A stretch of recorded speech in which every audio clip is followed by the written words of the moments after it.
Хотя пчеловодство и считается сезонным промыслом, заниматься прямо или косвенно пчелами приходится почти круглый год. Подготовка инвентаря, столярные работы по изготовлению рамок, ульев, закупка лекарств – это еще малая часть работ, производимых зимой, незаметная и невидимая для окружающих. Как говорит житель сельского поселения Галашки Умар Евлоев, активное занятие пчеловодством начинается после весенней выставки ульев и продолжается все лето.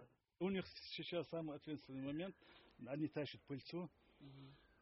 И вот примерно придется через пару недель, через месяц их увозить отсюда.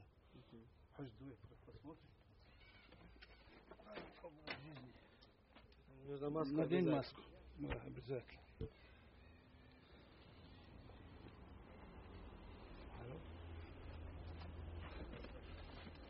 Вот весна. Вот это была у них подкормка. Я их подкормил обрезками. Вот они сейчас тащат пыльцу, кормят детенышей своих. То есть пчелы сейчас находятся в самом активном состоянии. Перед литком нельзя стоять.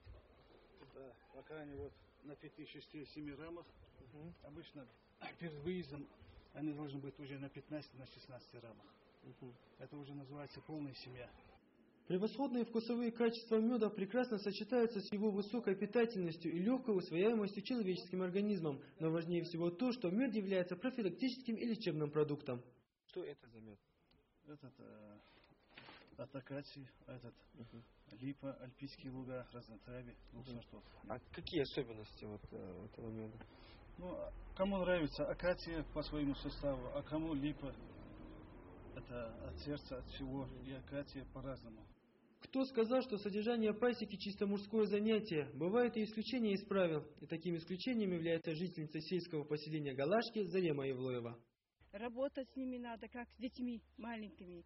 Они очень умные, эти пчелы. С ними надо уже ласково. Мы с ними, с сыном, работаем.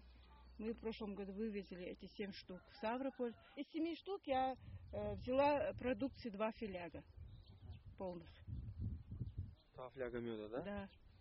А какой вкус у меда? У меда очень хороший вкус. Вот из Ставрополя майский мед – это самый липовый, самый вкусный мед. Свою дальнейшую жизнь Зарема Евлоева планирует с пчеловодством, но в разговоре с нами намекнула, что было бы неплохо получить от государства хоть какую-то помощь, так как она только начинает заниматься этим делом. Пчеловодство – это увлекательное и полезное занятие, приносящее любителям этого дела радость и немалую выгоду. Но в ответ пчелы требуют от пчеловода большого трудолюбия, глубоких знаний, увлеченности и искренней любви к ним. Ильяс Чахкиев, Рустам Чахкиев, Ибрагим Асканов. Вести Ингушетия.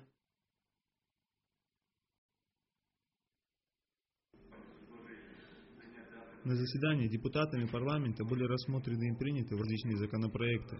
По одному из них докладчиком выступил председатель комитета по законодательству, законности, правопорядку и безопасности Шамсудин Магушков.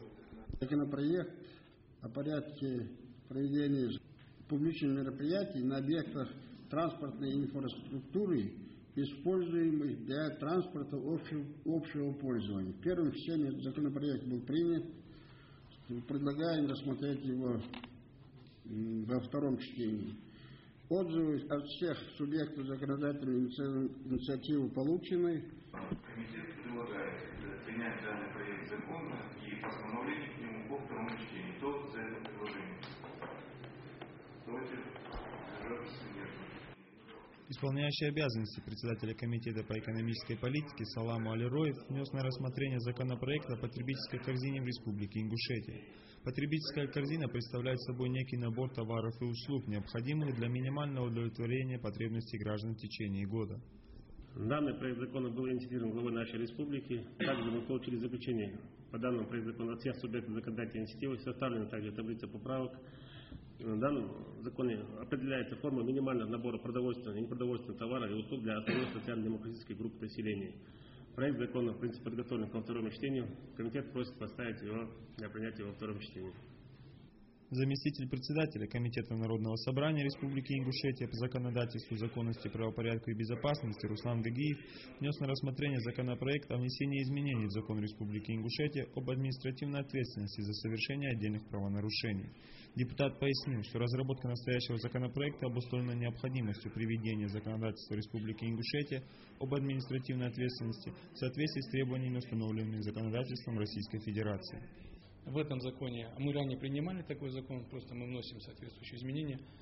В этом законе мы конкретизировали лиц, которые уполномочены составлять протоколы об тех или иных нарушениях, административных правонарушениях. В частности, это у нас будет как бы на действующий момент, я не знаю, как они переименовали себя, нет, милиция общественной безопасности раньше был, и органы местного самоуправления. То есть они будут уполномочены составлять протокола о некоторых административных правонарушениях, которые были, значит, в Республике Ингушетия.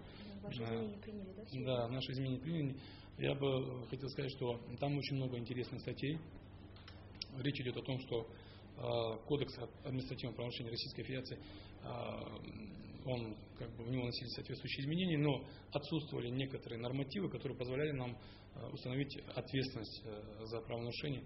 Депутаты поддержали и приняли соответствующее постановление по законодательным инициативам парламента Чеченской Республики по внесению в Государственную Думу Федерального собрания Российской Федерации проекта федерального закона о внесении изменений в статью 29 Федерального закона о полиции, по внесению в Государственную Думу Федерального собрания Российской Федерации проектов других не менее важных законов. Рашид Гагиев, Рамазан Ахильгов, Ахмед Гадаборшев, Вести Ингушетия.